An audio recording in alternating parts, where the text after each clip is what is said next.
Muhammad Ali might be one of the most overrated boxers of all time. While he was elite for his era, nostalgia blinds many analysts when comparing him to the heavyweights of today. Most people haven't seen his full fights and rely on highlights or stories that make him seem like the greatest heavyweight of all time. When you truly analyze Ali, you see his flaws and mistakes that led to his downfall later on in his career. Don't get me wrong, Ali is still a legend, but his boxing achievements don't compare to some of the other heavyweight greats. Boxing is just like every other sport and has evolved throughout the years. Boxers from today grew up watching film from boxers from every generation. This means they adopted what worked and fixed the mistakes. This is why a boxer like Usyk is so fundamentally sound. He knows how to fight every style and has learned from the generations that came before him. A prime Ali was defeated by Joe Frazier, who was a 5'11" heavyweight, something that couldn't exist in today's era. Usyk, on the other hand, has defeated giants, boxers who would dominate any other era of heavyweight boxing.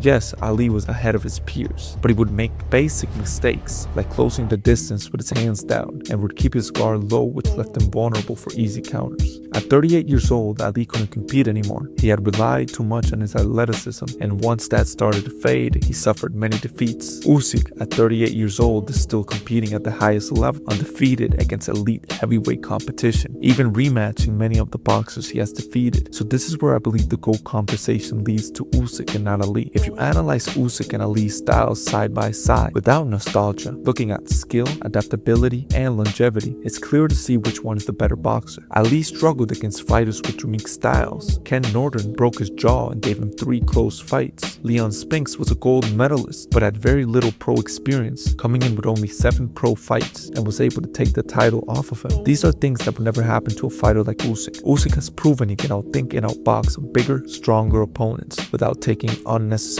damage. Ali's greatest win was against George Foreman, where Ali took a beating until Foreman was tired. Then he took advantage to knock him out. Did the plan work? Yes, but it led to taking a lot of damage in one fight. Usyk doesn't have to rely on durability, speed, or athleticism. Instead, he outboxes his opponents with pressure and constant threats, then completely outclasses them in the ring. And this is the big factor: damage taken. Ali's style was iconic, but it was also reckless. He absorbed punishment in wars with Frazier, Foreman, and Norton that permanently slowed him down. Usyk, on the other hand, has mastered the art of hitting and not getting hit, leading to a longer career with less side effects later down the line. When history looks back at the great heavyweights, Usyk's resume will speak for itself. He was undisputed at cruiserweight, then undisputed at heavyweight, and is still undefeated in an era full of dangerous heavyweights in their prime. Ali's greatness comes from his story. Usyk's greatness comes from skill. And if we're talking about the greatest boxer of all time, Usyk deserves to be ranked higher on the GOAT list than Muhammad Ali. Because here's the part that nobody talks about. What would actually happen if you dropped the prime Muhammad Ali in today's heavyweight division? He's a 6'3", around 210 pounds, with his hands down, leaning straight back, and using his speed to escape danger. This might have worked in a time where heavyweights weren't as big, but try doing that today against Tyson Fury, who's 6'9", or Anthony Joshua, who's 6'6", and is either getting knocked out or outpointed. The punches are faster, heavier, and his opponents have a longer reach. Now drop Usyk in Ali's era, and he's dominating everybody, using his elite footwork and advanced fight IQ. Usyk would dominate any era of heavyweight boxing. His fundamentals and adaptability are built from studying decades of fighters, and his movement would make him nearly untouchable against the smaller heavyweights of the 60s and 70s. So when people say Ali is the greatest of all time, they're ignoring how much the sport has evolved. If we're talking about pure skill and adaptability across eras, Usyk simply translates better to any generation, and Ali doesn't.